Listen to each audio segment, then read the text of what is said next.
Hello everyone and welcome back to Navigating the Periphery.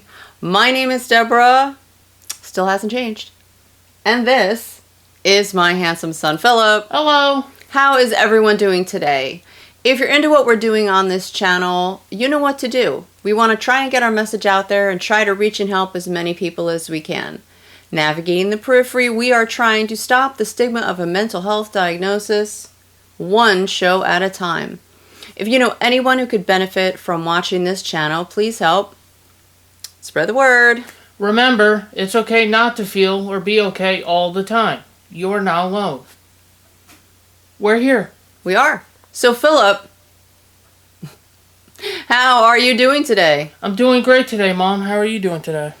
I am good and excited to discuss today's topic. But first, a brief disclaimer here. We are not medical professionals. No. No, we are not. Our channel is for information and education purposes only. Someday I'll get that right. And Philip is speaking to you guys out there from his personal life experience with OCD, GAD, and schizoaffective disorder. Mixed Type. So please refer to our full disclaimer at the end of this video and every episode that we put out. So Philip, take it away. Today, we are going to navigate the periphery of depression occurring as the cold weather approaches and daylight is less. What is commonly known as seasonal affective disorder. I wanted to touch on this topic because the less sunlight and the colder weather definitely has an effect on me and my mood. So I thought we could briefly touch on seasonal affective disorder. Also known as the winter blues, seasonal depression is a diagnosable condition called seasonal affective disorder or SAD. Not to be confused with social anxiety disorder, another SAD that Philip is actually diagnosed with. Seasonal affective disorder is a type of depression that is related to the change of seasons. The reduction in sun exposure this time of year can cause a disturbance in your circadian rhythm, which is your body's internal clock, a decrease in your levels of serotonin, a hormone that affects your mood, and disrupt your balance of melatonin, which is a hormone that affects your sleep patterns and mood.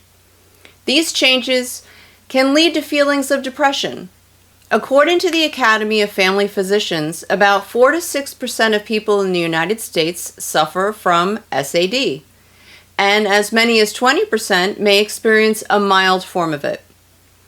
People who are more susceptible to SAD include women, young adults, and individuals living in the northern regions of the United States, which I guess is us.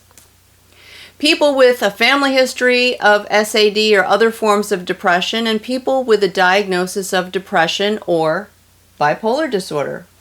So in recognition of Seasonal Depression Awareness Month, throughout the month of December, I wanted to do an episode on this topic.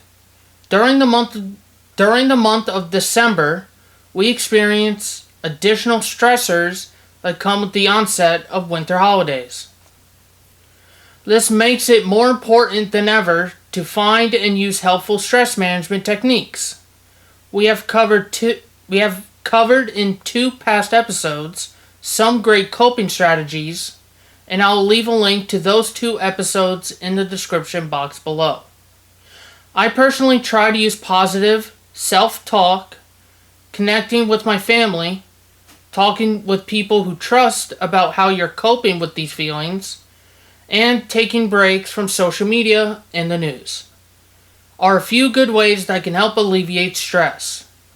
Also knowing that this time of year can bring about these feelings. I increase seeing my clinical psychologist as needed. And if needed, my psychiatrist adjusts my medications accordingly if I'm struggling. Also, sticking to a routine is really helpful. Studies have shown that keeping a regular schedule can help improve your sleep and your mood. Also, regulating your exposure to sunlight at consistent times of the day helps. Try to find ways to get outside during the day and take advantage of the sunlight there is. You can try adding outdoor walks into your daily routine, either before, during, or after work or school each day.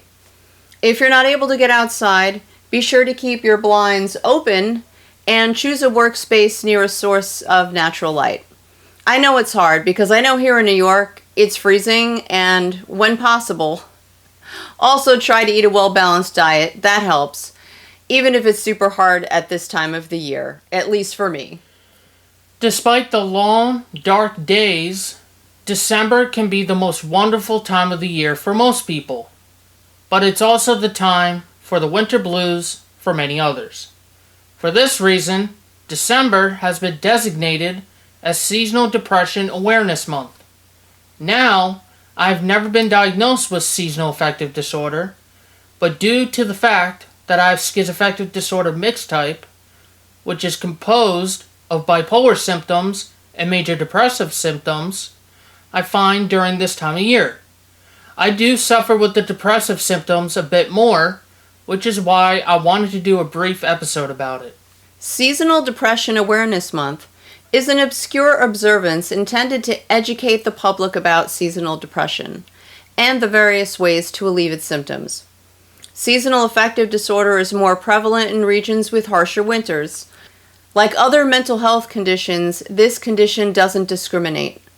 It affects individuals of all ages, though older adults and people already suffering with mental health issues may be affected more and have higher risk. It's normal to have some days when you feel down. But if you feel down for days at a time and don't have the motivation to do activities you normally enjoy, please see your healthcare provider. This is especially important if your sleep patterns and appetite have changed, or if you notice that you are turning to substances such as alcohol for comfort or relaxation, or you feel hopelessness. If you feel in crisis during this time of year, please seek help. And please remember, it's okay not to feel or be okay all the time. You guys and gals are not alone. We're here. We are. And we are trying to stop the stigma of a mental health diagnosis one show at a time. So until we see you again, please try to get as much natural light as possible. And we hope to see you in our next episode coming really soon. Have a great December. Bye for now. Bye.